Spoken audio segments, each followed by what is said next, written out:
Eu sou de Juiz de Fora, Minas Gerais, e hoje eu vim compartilhar um pouco da minha história com vocês. Minha mãe me abandonou quando eu ainda era bem novinha, bem pequena.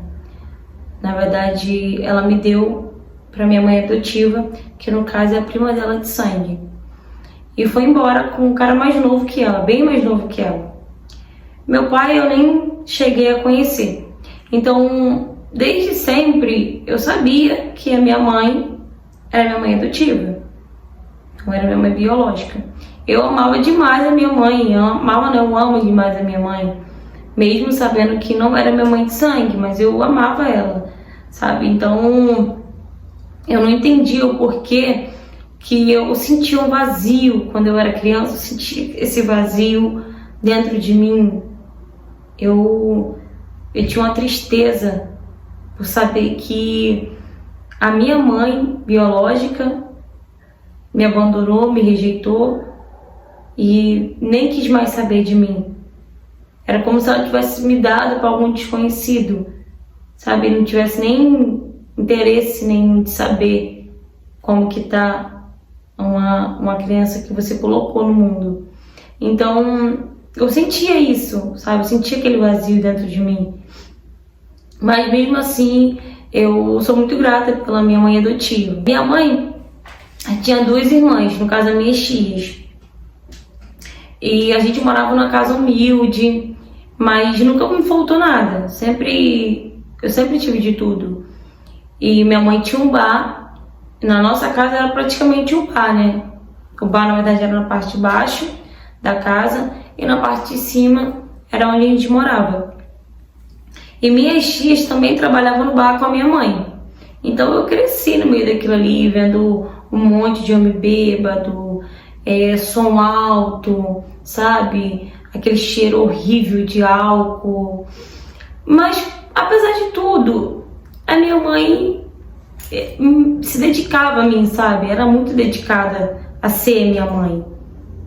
Então, eu não tinha o que reclamar. Por mais que eu não gostasse daquilo, eu não tinha muito o que reclamar. Porque eu sempre fui muito grata de eu ter ela como minha mãe. Porque era uma pessoa que realmente dava tudo por mim.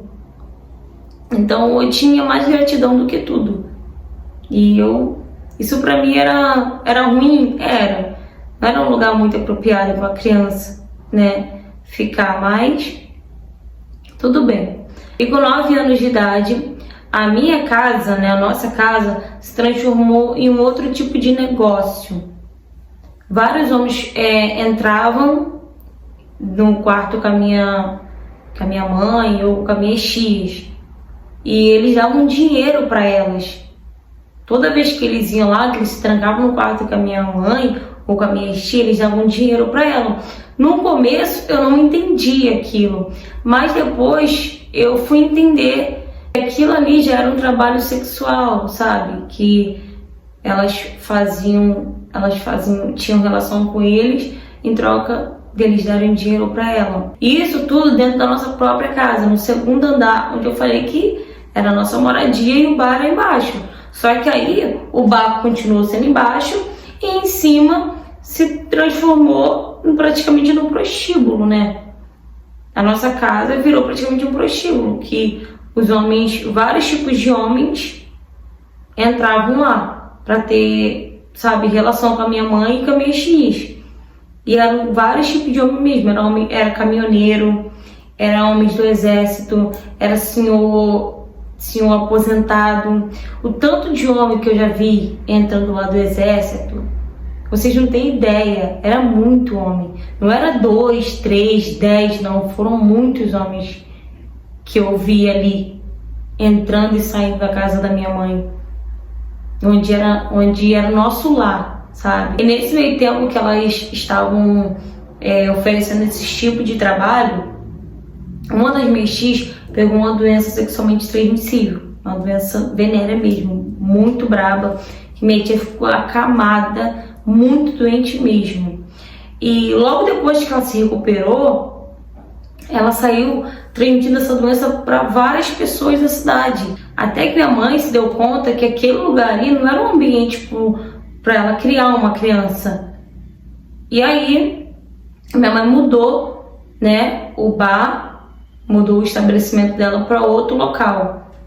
Ela alugou um outro local e esse outro local era bar e era praticamente uma casa de prostituição, né? Vamos ser sinceros. E ali, além do bar, ao mesmo tempo, era, né, um prostíbulo. Minha mãe, obviamente, né, achou que ia ser melhor também para minha criação. Eu não continuar vivendo naquele meio de coisas, sabe, horrendas que eu via.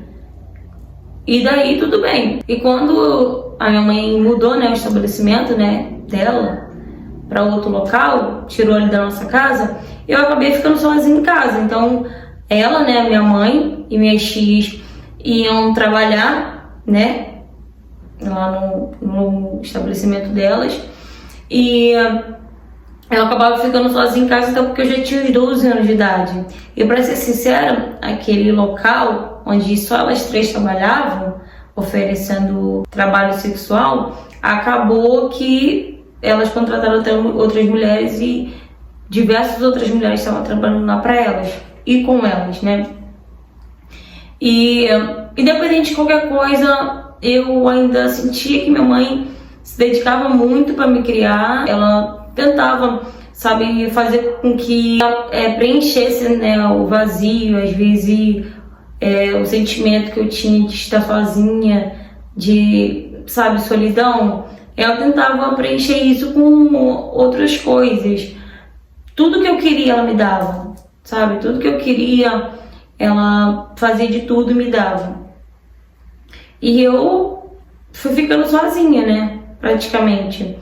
Então eu comecei a pegar amizade com as meninas da rua.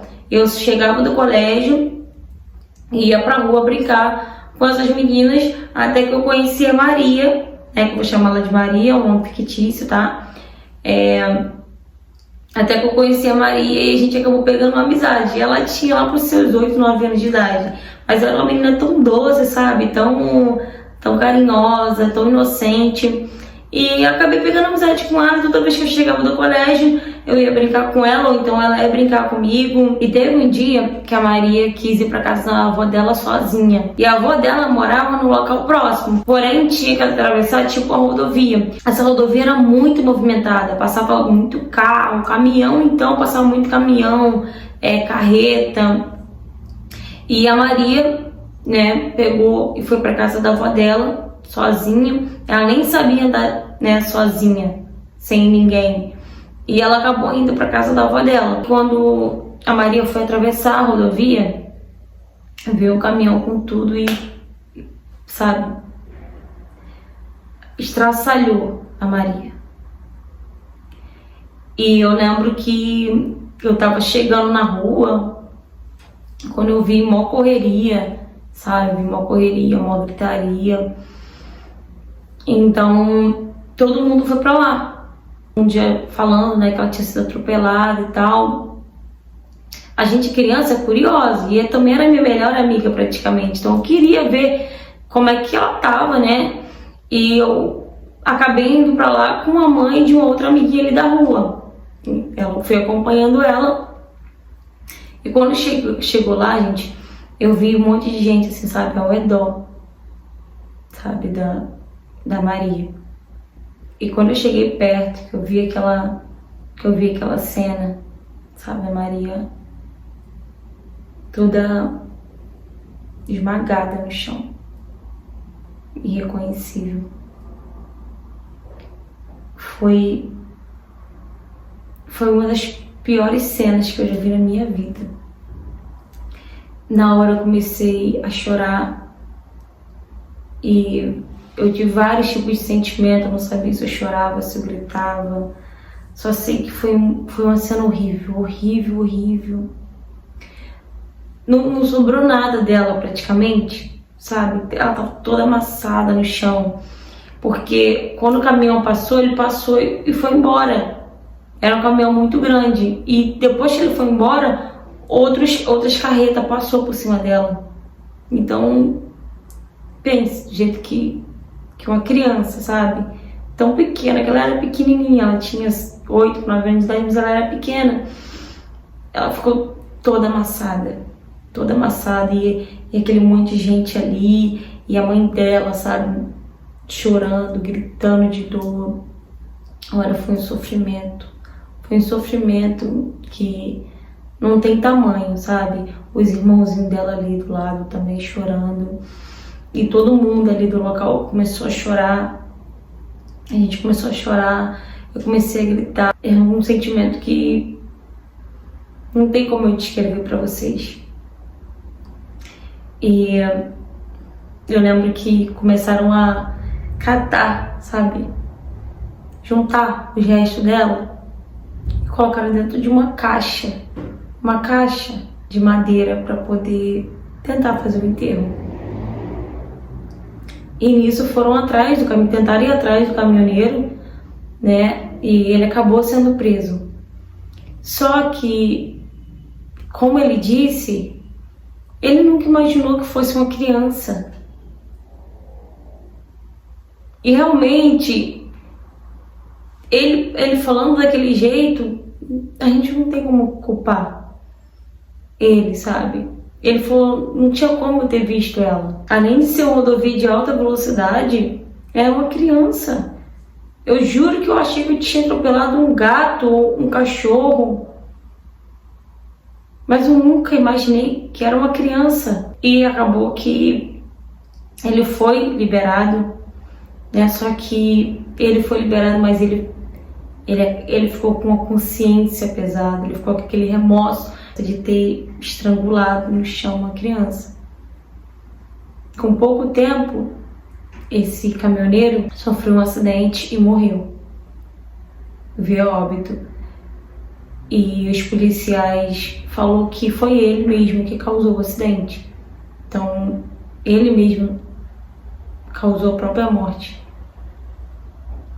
Por conta de tanto remorso que ele estava, não estava conseguindo levar o peso de ele ter matado uma criança. Para vocês terem ideia que realmente ele não teve culpa. Ele não imaginava que era uma criança que ele tinha atropelado naquele momento. E aí teve o enterro, foi um dos dias mais dolorosos, sabe? Você vê ali a cidade praticamente toda destruída, né? E depois daquele dia eu nunca mais fui a mesma. Eu sonhava com isso, eu tinha pesadelos com isso, com aquela cena ali. Passou um tempo, eu perdi a minha tia, minha mãe se envolveu com um rapaz que era violento, não aceitou o fim do relacionamento. E aí ele acabou assassinando a minha mãe. E eu perdi a minha mãe assassinada, minha mãe adotiva. Eu entrei numa depressão profunda, sabe? Depois do assassinato da minha mãe. Eu vou deixar essa história, né, sobre esse fato que aconteceu com a minha mãe para um outro vídeo, tá? Porque para não ficar muito longo. E por várias vezes eu fiquei me perguntando por que eu perco as pessoas que eu amo, as pessoas que me amam. Por várias vezes eu me perguntei, eu me questionei isso. Será que meu destino era ficar sozinha? Era não ter ninguém mesmo? Até porque minha mãe mesmo me abandonou, largou, não me quis quando eu ainda era um bebê. Confesso que até hoje eu sofro de alguma forma por ter visto a Maria daquele jeito, uma amiga de infância, mas foi uma coisa que me trouxe um trauma muito grande. Logo depois de perder minha tia, que também era próxima de mim, bastante próxima de mim, e perder minha mãe do jeito que eu perdi, que também foi uma das maiores dores da minha vida. Até que, graças a Deus, eu encontrei uma pessoa na qual hoje é minha companheira, é a Júlia. Eu vou dar o nome dela de Júlia. é uma pessoa que me ajudou em muitos aspectos da minha vida. A minha tia, a única, né, que ficou, ela também é casada com uma outra mulher. E acredito que hoje eu consiga amenizar um pouco da minha dor, aliviar um pouco da minha dor, dos meus traumas, ver o mundo de outra forma por conta da nossa religião, que nós somos da Umbanda, que é uma religião de muito respeito e muito amor ao próximo. E logo logo eu volto aqui para contar a outra parte da minha história para vocês. Mas hoje eu trago aqui um pouco do trauma que eu passei na minha infância até minha vida adulta praticamente, e em momento nenhum eu desisti. Eu pensei sim em desistir, eu achei que não fazia sentido eu viver, eu continuar vivendo. Mas eu me encontrei não só com a minha companheira, que é uma pessoa que me faz muito bem, que me faz feliz, como me encontrei na minha religião. E hoje eu posso falar para vocês que, independente de qualquer coisa, eu sou muito feliz. Fala, galera! Gente, hoje eu trouxe essa história de uma nova seguidora do canal. Infelizmente, né, ela passou por muitos traumas, né, como a gente mesmo pôde ouvir, né, e ver. Ela, além de ter sofrido o abandono da mãe biológica, que querendo ou não afeta um pouco sim, sabe, na nossa vida. A mãe dela, a gente sabe dela em momento nenhum.